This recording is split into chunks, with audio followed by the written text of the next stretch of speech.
Hey everybody, and welcome back to Griffin, Indiana. It is mid-autumn, and to my surprise, I woke up this morning and discovered that our beans were dry and ready to harvest. So that is what we are going to be doing today.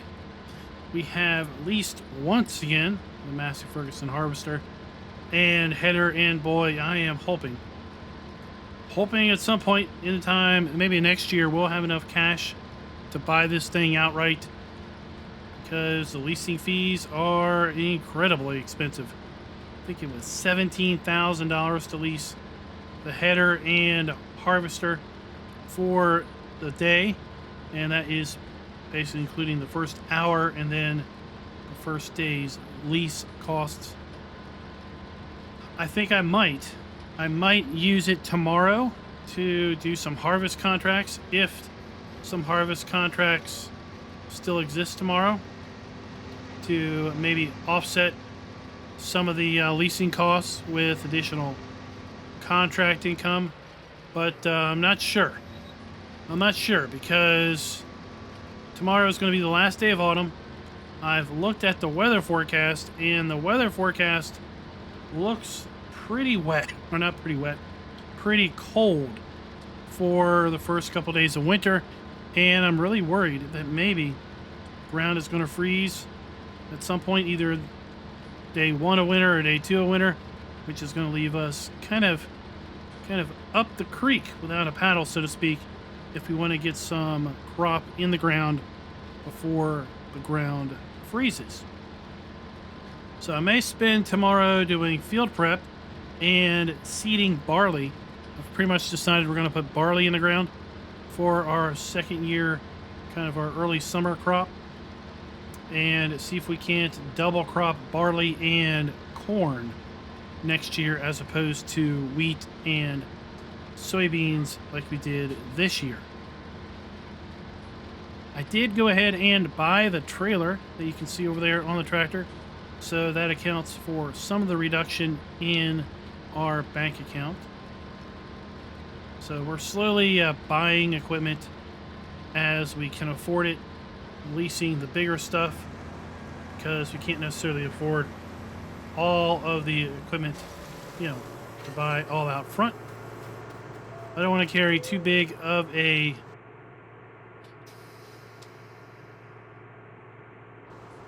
oh,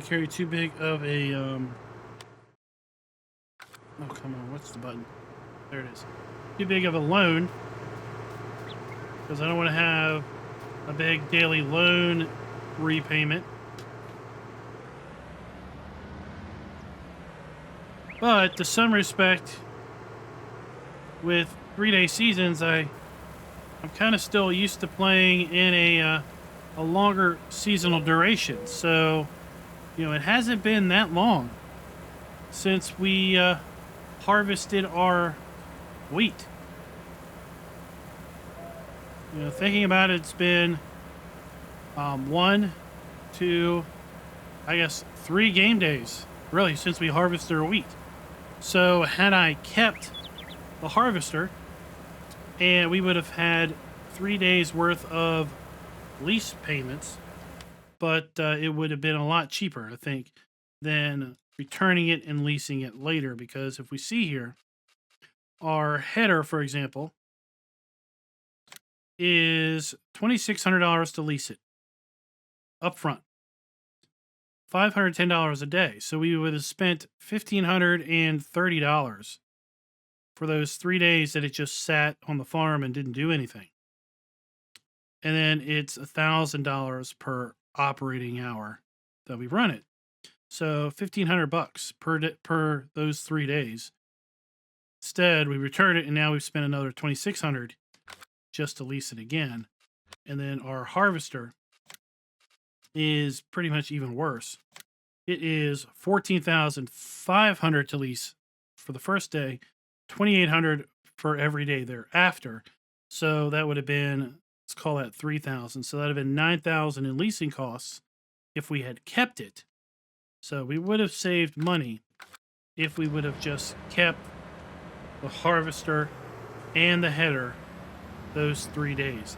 I just keep thinking that we're playing longer day seasons, and therefore, you know, the daily lease cost is going to have a greater impact on our farming.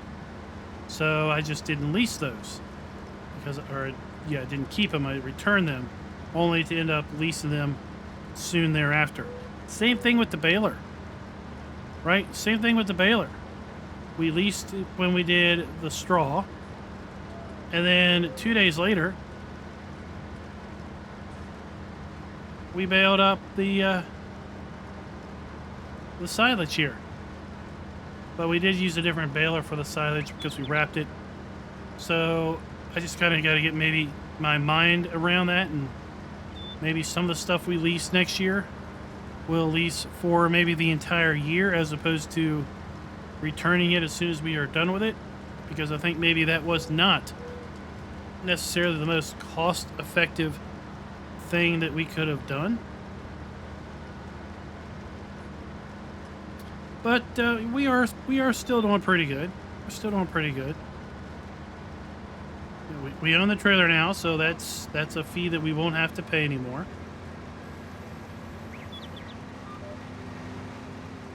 I was looking at seeders. I think I'm still going to have to lease a seeder. This video is brought to you by Razdak. Thank you for being a farm baron.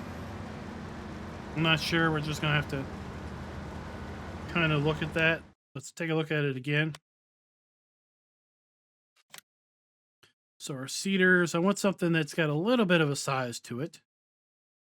And really quickly, we start getting up into the more expensive stuff when we start talking about things that have a good size to them. With, you know, maybe this being the most cost effective at 6 meters. This was nice to use at 8 meters, but it's $182,000. Then we have some of these planters. Now, this is a nice planter at 9 meters, but doesn't do what we want. This one will do the crops we want, but it's $142,000. Too bad these also didn't put in the grain crops, the cereal crops, because they're priced pretty good. 6.8 meters. But they're not going to work for us, so yeah. We might be in the market to just lease our seeder tomorrow. And I definitely don't think I'm going to keep that, because we would have to keep it throughout the entirety of winter, throughout the entirety of spring, just to use it again in the summertime. So I think that one we're probably going to return it after we're done, because we just don't need it for 6 to 7 game days. And I think at that point it's more cost effective to return it. Be curious what you all do as far as leasing of equipment when you play a shorter season duration like 3-day seasons. Do you have the use and return mentality, or do you have the lease and keep mentality, or do you not lease much at all? Do you just cheat in money and just buy it outright? You just take out a loan and buy it outright? Just be curious on what your all's economic strategies are with respect to kind of starting out. Sometimes I just cheat a bunch of money in. Other times I want to play maybe a little bit more, I wouldn't say realistic economy, but maybe a little more of a struggling farmer economy, as opposed to a farmer that might be just rolling in the dough. There aren't too many rolling in the dough type farmers.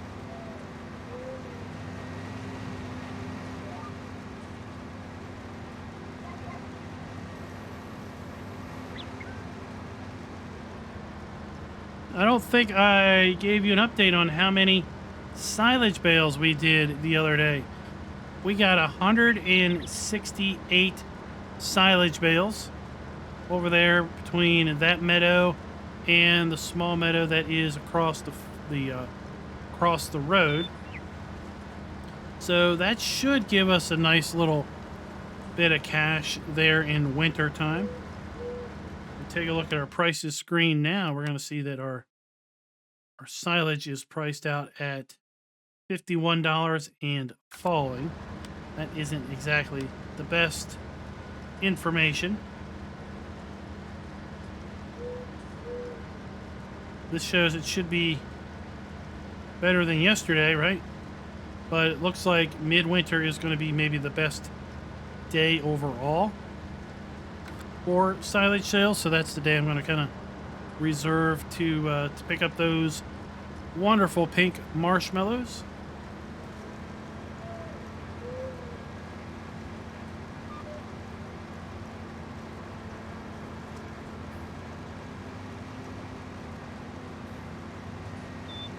Do need to pay attention to see how much we're getting per pass here. So it's 62% as we dive into the crop. See what we are when we get to the other end of the field.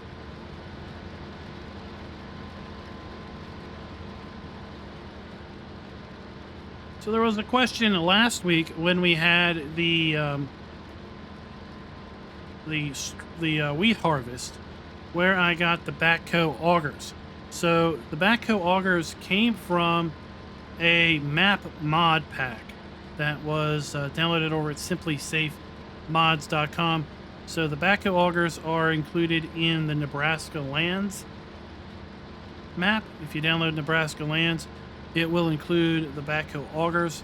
I do not know where those augers are individually for download. I've just seen them included in certain map packs, and one of those map packs is Nebraska lands.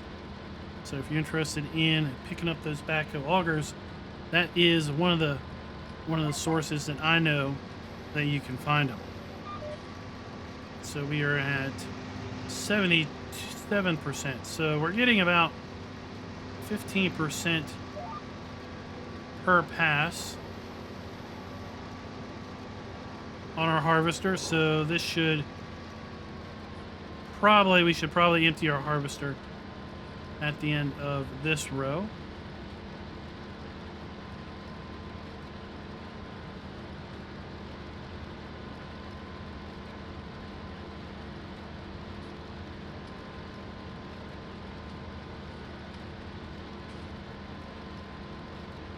It'll be interesting to see how much we get as far as yield, because we do know that overall soybeans has a lower yield. They do have a higher price. We got 200,000 liters of wheat in our bin, so interesting to see how much we get as far as soybeans go. So we're on track to get about 90 to 100,000 liters of soybeans, I believe. We got 45,000 liters of soybeans off of the upper field there, north of the main farm. I would say we're probably going to get maybe 15,000 liters of soybeans out of the bottom here. So that would put us around 60,000 liters.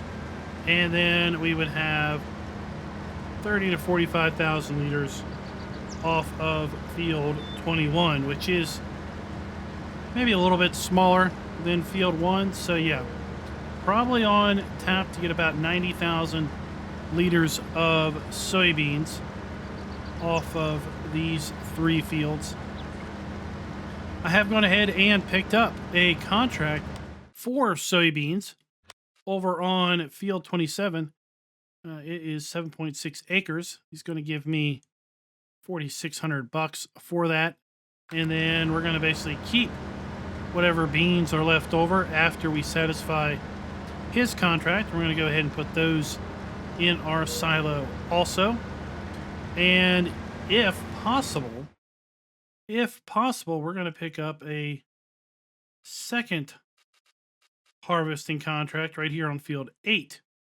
Again, for soybeans, it's going to pay us $3,300. And again, we're going to keep those beans. Sorry, we're going to keep those beans after we have satisfied the contract, and we'll just put those toward what we're going to sell next summer when the price is right. Well, this field down here at the bottom did a bit better than I was expecting. We got 18,000 liters of soybeans off of that field. So that's going to kick us up well over 60,000 liters. That's about 60,300 liters. Did hire a helper to go ahead and start harvesting that field 21. That way, when we finally get down there, we'll hopefully have close to a full bin. Then we can offload him. He takes about 12,500 liters, so is about just under half, maybe about 40% of this trailer's capacity.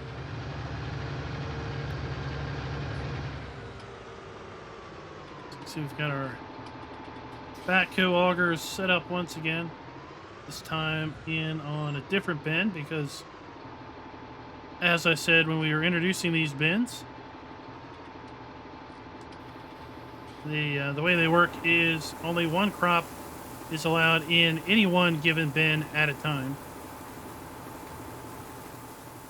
So since we were getting soybeans in that bin, then yeah, that's all we're going to be able to put into there. So we're going to put beans in there. We've got our wheat in that bin. And then our third bin over here is still empty. We can put whatever we want into that. It might stay empty all year at this point.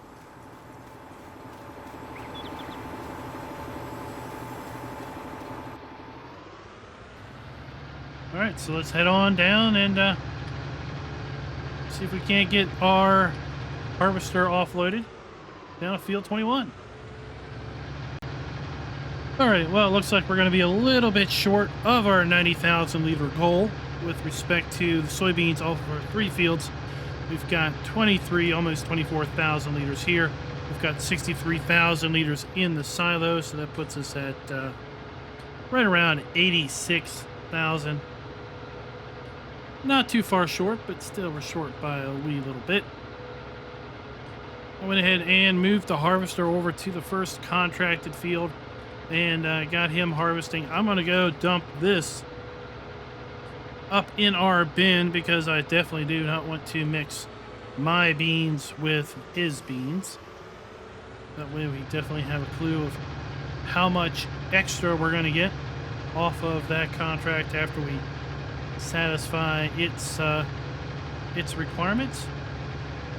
And I think what I'll do is I'll just bring you back one more time as we are closing out that particular contract, give you an update on where we are with respect to satisfying that contract, how much money we made with the contract, and how many beans we were able to keep to add to our own stockpile. Catch you in a few minutes, or should I say a few moments.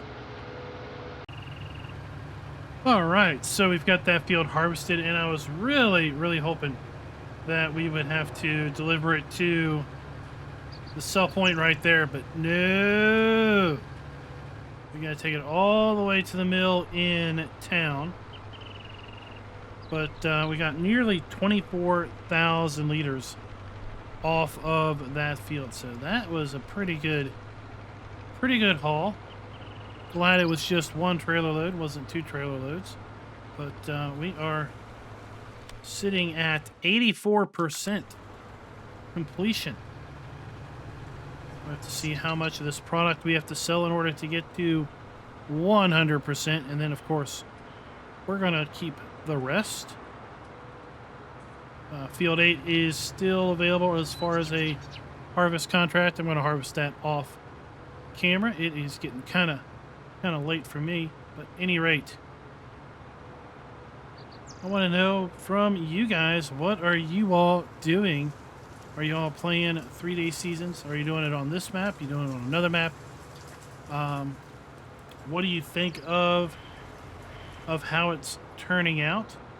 I wasn't sure. I was just kind of hopeful that with FS22 and with the 3-day seasonal cycles that they basically described. Whoa! How that would work, I think it's going to work out okay. It's going to take a little bit getting used to, and a little bit of a refinement on setting your clock speed. But we've managed to get a fair bit accomplished in this game day, and we're running a 2x clock. So for every 30 minutes of real time, it is an hour of game time. That's basically what that means. But you could also run it at 0.5 clock, which means that if for every 1 hour of real time, that is 30 minutes of game time. So all types of possibilities there. So let's see, how much are we going to end up keeping? So I want to dump until I see it say contract complete, and I see money start to roll up, and then I want to stop it because I want to save the rest for next year. So keep an eye on that. Keep an eye on that.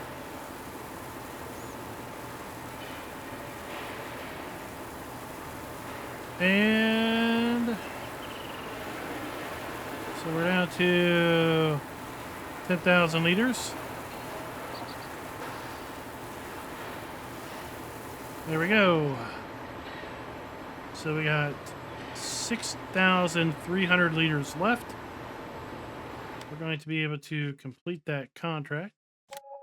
Get 4,600 bucks, as well as a couple $100 from the excess that we sold off. We'll go ahead and accept contract number on field number 8. And I'm going to run this up to the farm and add it to our total of soybeans. Right now we have 86,900 liters of soybeans.